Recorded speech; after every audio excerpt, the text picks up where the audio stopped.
On vit tous dans le numérique, c'est une évidence, mais est-ce qu'on s'est déjà demandé ce qu'il y a derrière l'écran? En fait, il y a tout un monde physique, un monde colossal. Alors aujourd'hui, on va justement pousser les portes de cette fameuse usine qui fait tourner le cloud pour comprendre comment un data center moderne fonctionne, mais pour de vrai. Et cette citation, elle tape en plein dans le mille. L'idée que le cloud, c'est juste un nuage, c'est une illusion. En réalité, chaque email, chaque vidéo qu'on regarde en streaming, tout ça, ça existe physiquement quelque part. C'est stocké dans d'immenses bâtiments bourrés de machines qui tournent sans jamais s'arrêter. C'est vraiment là que notre univers numérique devient concret, tangible. Allez, rentrons dans le vif du sujet.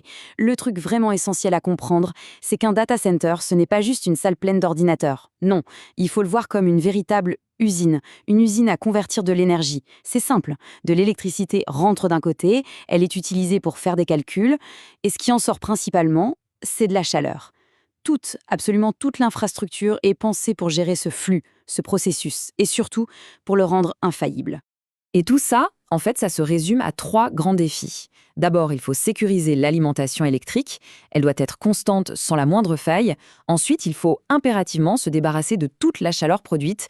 Et enfin, troisième point, il faut que tout soit piloté de manière automatique. Voilà, c'est ces trois piliers qui vont être le fil rouge de notre explication. On attaque donc avec le premier pilier, l'alimentation. Et là, on parle d'une alimentation qui ne doit jamais s'arrêter. C'est la base de tout, le socle non négociable. S'il n'y a pas un flux d'électricité parfaitement constant, parfaitement stable, eh bien tout le reste s'effondre. C'est aussi simple que ça. Pour bien saisir à quel point c'est crucial, il suffit de comparer avec un immeuble de bureau par exemple. Dans un bureau, une coupure de courant, c'est agaçant, c'est un inconvénient. Dans un data center, on parle d'autre chose. Une interruption, même d'une fraction de seconde, ça peut signifier une perte de données irréversible, des services paralysés pour des millions de gens. Ce n'est plus un inconvénient, c'est une mission critique. La fiabilité est la seule chose qui compte. Alors comment on garantit cette fiabilité absolue? En superposant les couches de sécurité, un peu comme des poupées russes. L'électricité, elle n'arrive pas d'une seule source, mais de plusieurs. Elle passe ensuite par des commutateurs géants sur le site. Et surtout, derrière, il y a toute l'artillerie de secours. On a des groupes électrogènes, des générateurs massifs pour les pannes qui durent. Et entre les deux, il y a les onduleurs, les fameux UBS, qui sont en fait des énormes batteries. Leur rôle, prendre le relais en 1 milliseconde, le temps que les générateurs se lancent. L'idée, c'est qu'il existe toujours, à chaque instant, plusieurs chemins possibles pour que le courant arrive au serveur. Toujours. Ok, on a donc une alimentation électrique massive et constante. Mais ça a une conséquence directe, inévitable. On en arrive à notre deuxième pilier, le refroidissement. C'est une bataille de tous les instants, contre la chaleur, ce sous-produit fatal de tout travail informatique. C'est de la physique de base, en fait. Quasiment toute l'électricité qu'un serveur consomme se transforme en chaleur. C'est inéluctable. Donc, plus les serveurs calculent, plus ça chauffe. La gestion de cette chaleur, ce qu'on appelle la gestion thermique, devient donc absolument centrale. Et attention, il y a un point vraiment important ici. Quand on parle de refroidissement dans un data center, on ne parle pas du tout de confort pour les gens qui y travaillent. Pas du tout. On parle de la survie du matériel, c'est tout. Si le système de refroidissement tombe en panne, la température grimpe à une vitesse folle, au point que les serveurs se mettent en sécurité et s'éteignent pour ne pas littéralement griller. C'est une question de vie ou de mort pour l'équipement. Et pour gagner cette bataille contre la chaleur, on déploie l'artillerie lourde. Vraiment.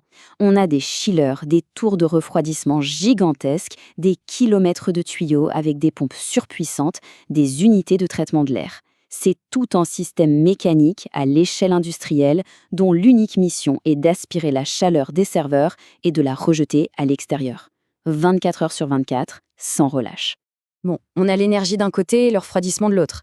Mais comment on fait pour que tout ça fonctionne en parfaite harmonie? C'est là qu'intervient notre troisième et dernier pilier, le cerveau de l'opération. Le système de contrôle automatisé qui va orchestrer l'ensemble. Ce système de contrôle, c'est un peu le système nerveux du data center. Son rôle, c'est de lier l'infrastructure électrique et l'infrastructure mécanique pour qu'elles ne forment plus qu'un seul et même organisme. Un organisme intelligent, réactif, qui peut s'adapter en temps réel à n'importe quel changement. Et comment il fait ça? Grâce à des milliers, des dizaines de milliers de capteurs qui sont partout. Il mesure tout le temps. La température au dixième de degré près, la consommation électrique de chaque rack, l'état de santé de chaque pompe, de chaque ventilateur, et bien sûr, il déclenche des alarmes au moindre défaut. C'est cette masse de données qui permet au système de réagir automatiquement, et même d'anticiper les pannes avant qu'elles n'arrivent. Ok, on a nos trois piliers, l'électricité, le refroidissement et le contrôle. Maintenant, comment tout ça s'embrique? Eh bien, les trois convergent vers un seul et unique but, une obsession, la disponibilité, ce qu'on appelle en anglais l'uptime. L'objectif, c'est de garantir que le service ne s'arrête jamais. Une continuité de service absolue, 24/7. Et pour y arriver, le premier principe de base, c'est la redondance systématique. Qu'est-ce que ça veut dire? C'est simple.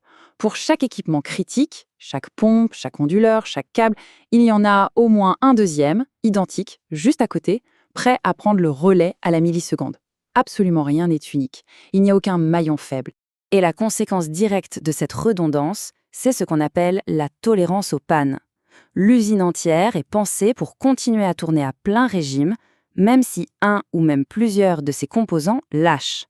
Une panne, ce n'est pas vu comme une catastrophe. C'est un événement normal, prévu, anticipé et géré par le système. Ça fait partie du quotidien. Et c'est ça le point clé à retenir. Tout est engineered for uptime, comme disent les anglo-saxons, conçu pour la disponibilité. Ça veut dire qu'on doit pouvoir faire la maintenance, remplacer une pièce, gérer une panne, sans que jamais le service ne soit interrompu pour l'utilisateur final.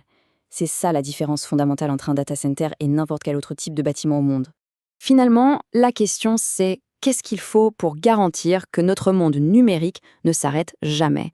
Eh bien la réponse, elle est là, dans ces usines incroyables, souvent cachées du grand public, de véritables cathédrales des temps modernes.